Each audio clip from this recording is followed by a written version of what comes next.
यदि कोई ऐसा गुण मिल जाए जिससे मेरी बुद्धि तीक्ष्ण हो जाए, तेज हो जाए, स्ट्रांग हो जाए, बलवंत हो जाए, यदि कोई ऐसा फलसफा पता चल जाए कि जिसे दोहराने मात्र से ना केवल मेरे दिमाग की बत्ती जल जाए बल्कि समस्याओं का समाधान करना आ जाए, इंट्यूशन लेवल स्ट्रांग हो जाए, सौंदर्य आभा बढ़ जाए, तो कैसा हो?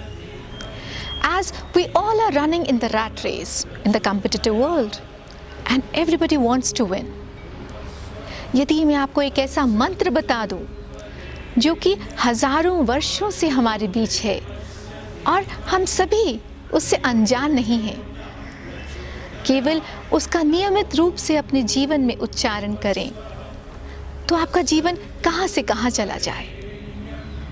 तो वो मंत्र है ओम भूर्भुवस्सुः तत्सवितुर्वरेण्यं भर्गो देवस्य धीमहि धियो यो न प्रचोदयात्। जी हाँ, यजुर्वेद और ऋग्वेद के छंदों से बना ये मंत्र गुरु विश्वामित्र द्वारा रचा गया त्रेता युग में यह मंत्र गायत्री मंत्र।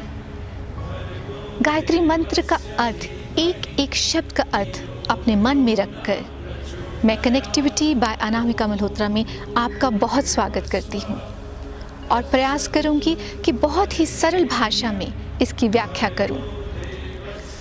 ओम भूर्भुवस्सुः अर्थात हे प्रणव, हे समस्त मनुष्य में प्राण ऊर्जा देने वाले, समस्त दुखों का नाश करने वाले और समस्त सुखों के दाता, तत्सवितुर्वरेण्यं, वह जो कि सूर्य के समान उज्जवल हैं, सर्वोत्तम हैं, भर्गो देवस्य धीमहि, समस्त कर्मों का उद्धार करने वाले, हे प्रभु वर्ण करने योग्य, आत्मचिंतन करने योग्य, धियो यो न प्रचोदयात्, वह हमारी बुद्धि को शक्ति प्रदान करें।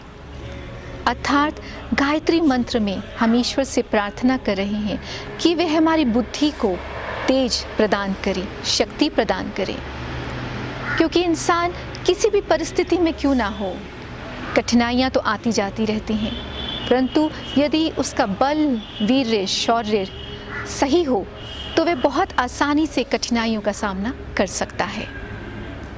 गायत्री मंत्र करते समय कुछ ऐसी तरंगें निकलती हैं जिससे आपकी आभा मंडल में हर प्रकार की नकारात्मक ऊर्जाएं समाप्त हो जाती हैं।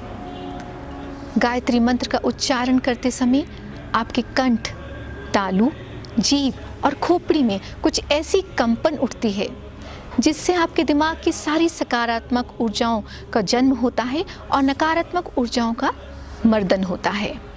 यूं तो चारों वेद गायत्री की व्याख्या मात्र हैं। ऐसा कहा जाता है, श्री कृष्ण ने भागवत गीता में अपने आप को गायत्री कहा है। ईश्वर ने कुछ ऐसी नायाब चीज़ों की रचना करी कि यदि मानव उसे अपने जीवन में उपयोग करे तो अपने जीवन को सुखी, खुशहाल और अनुकूलताओं से भर सकता है। ईश्वर केवल थोड़ा सा अनुशासन चाहते हैं, क्योंकि अनुशासित है समस्त पृथ्वी, सभी लोग, चांद और तारे, फूल, पत्ते। किस समय में, कितने समय में फसलें तैयार होंगी, कितने समय में शिशु माता के गर्भ में होगा, ये सब बातें निर्धारित हैं। हमारे आयुर्वेद में तो खाना पीना भी निर्धारित किया गया है। तो यदि हम गायत्री मंत्र को निर्धारित समय पर करेंगे तो इसका फल अपने आप ही बहुत लाभदायक होगा। किंतु आज का मानव बहुत स्वच्छंद प्रकृति का है, आज़ाद प्रकृति का, मन मौजी, अपनी तरह से उठना, बैठना, खाना पीना चाहता है। हर चीज़ वह अपनी मर्जी के साथ करना चाहता है।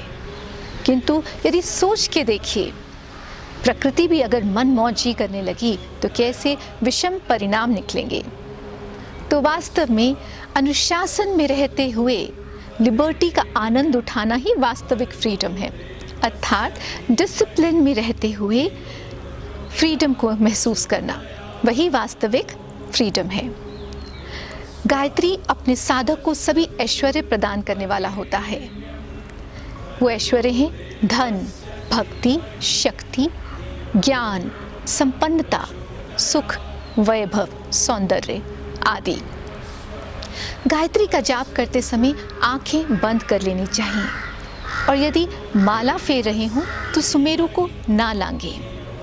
गायत्री मंत्र का जाप सूर्योदय से पूर्व अथवा मध्यांतर में सूर्य के ढलने के बाद 1 घंटे तक आप इस जाप को कर सकते हैं। इस जाप का हर एक शब्द मन में धारण करके इसे करना चाहिए।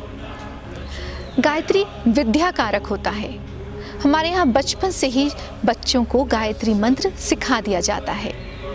इससे नेत्रों की शक्ति तेज होती है, इंट्यूशन लेवल बढ़ जाते हैं, आपकी वाणी असरदायक होती है, आपके कथन को सार्थक करने वाला होता है, आपके स्वप्नों को सार्थक करने वाला होता है, वंश वर्धक होता है, विजय दिलाने वाला होता है एवं स्वधर्म पर चलाने वाला होता है।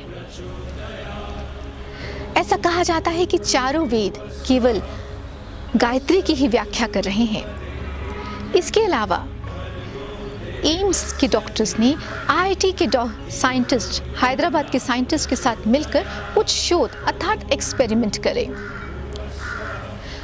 25 से 30 वर्षों के 2 ग्रुप्स बनाए गए, जिसमें 9 महीने तक तकरीबन यह एक्सपेरिमेंट चला और 5 सालों तक इसके डेटा पर अध्ययन किया गया।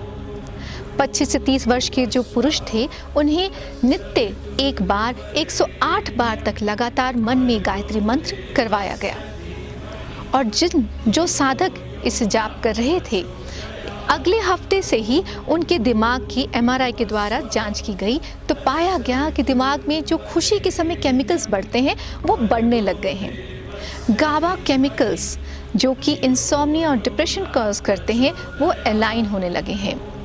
रिसर्चर्स का ये मानना है कि ऐसा करने पर हमारे शरीर में सिंपैथेटिक एक्टिविटीज़ कम हो जाती हैं और पैरासिम्पैथेटिक एक्टिविटीज़ बढ़ जाती हैं।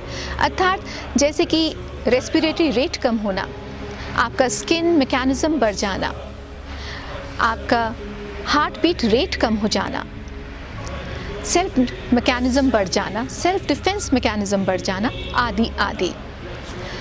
जब हम ऐसी कोई पॉजिटिविटी एक्टिविटी करते हैं तो हमारे दिमाग में न्यूरोप्लास्टिसिटी बढ़ जाती है, अर्थात दिमाग के न्यूरॉन्स एक्टिव हो जाते हैं, उनकी ब्रांचेस बनने लग जाती हैं। एम्स के डॉक्टर्स के अलावा विश्व भर के डॉक्टर्स ने, विश्व भर के साइंटिस्ट ने गायत्री मंत्र पर रिसर्च करी है। जर्मनी के साइंटिस्ट ने हैम्बर्ग यूनिवर्सिटी में इसके ऊपर शोध करा और अमेरिका के साइंटिस्ट ने, डॉक्टर हॉवर्ड ने भी गायत्री मंत्र पर रिसर्च करी। उन्होंने दुनिया भर के सभी मंत्रों को इकट्ठा किया और यह पाया गया कि गायत्री में प्रति सेकंड 10,10,000 साउंड वेव्स उत्पन्न होती हैं और गायत्री को सर्वोत्तम मंत्र सिद्ध किया गया। अब तो पश्चिमी देशी ने भी हमारे मंत्र पर अपनी मोहर लगा दी है।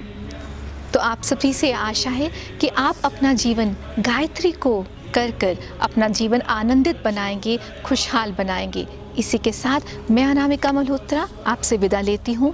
अपना प्यार दिखाने के लिए बहुत बहुत धन्यवाद। और यदि आपको ऐसा लगे कि गायत्री के लाभ सभी उठाएं तो ज़रूर शेयर कीजिएगा। Thank you so much.